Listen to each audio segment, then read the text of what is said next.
Hey guys, Matt Long here, and wanted to take the opportunity today while I was out in the field to catch up with you and show you a little bit about the effects that the planter can have on the final crop yield. So as you all know, the planter pass is the most important pass of the year because it establishes the stand and the highest maximum yield potential that we're going to have for that field for the year. So the planter pass is very important, and I wanted to show you here what we have to look at in 1/1000th of an.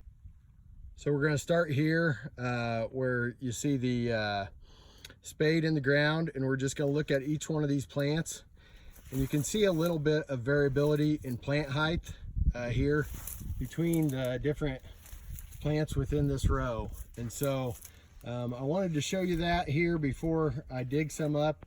Here's another shorter plant, and I'm going to take these back and I'm going to dissect them a little bit. We're going to dissect the issue that we may have seen here with the planter pass in this field. So 2 or 3 shorter plants there in 1/1000th of an acre, dropped at about a 15,000 population.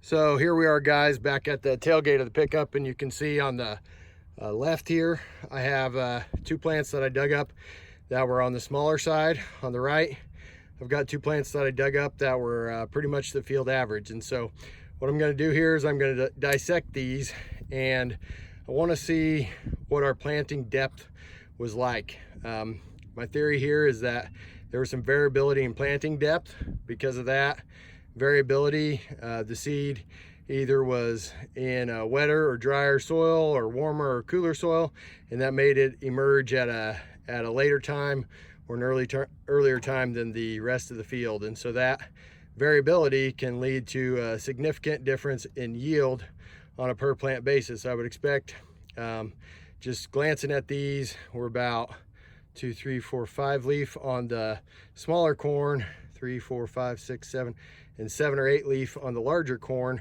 So 2 to 3 leaf collars difference in size there. We'd expect that to be the smaller corn either to be completely a weed in an irrigated field, or like in these dryland fields, it may produce half or maybe only a third of the yield that the larger plants surrounding it produce. So what you can see here now, guys, I've taken those plants and I cut the stalk off at what would represent the soil surface. So you can see right even with the soil surface, and now I'm gonna dig the soil away and see if I can find the carcass of the seed down here in the soil, so we can measure from the cut part of the stalk here down to that seed and see what our seeding depth was.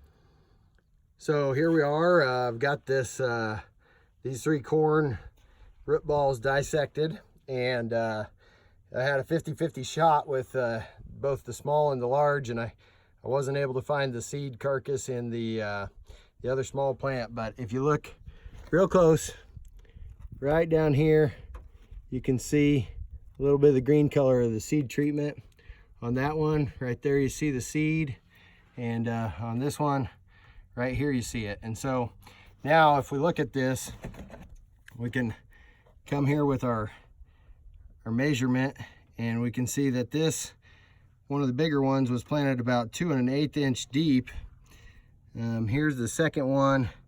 It was right on 2 inches, or maybe just a tick over 2. And the smallest plant we've got here only reached about 1 inch and 3/4 in planting depth. So there you have it. Variability at the planter will nonetheless lead to variability in the field. So remember, guys, next year when you're preparing for planting, to make sure you have enough time to get it done right, because planting is the most important step of the year. It's the only step that you have very little opportunity to redo.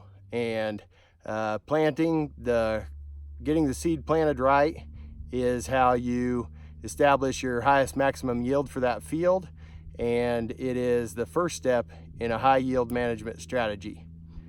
I'm Matt Long. Thanks for taking the time to view this video today. I'm helping you farm differently.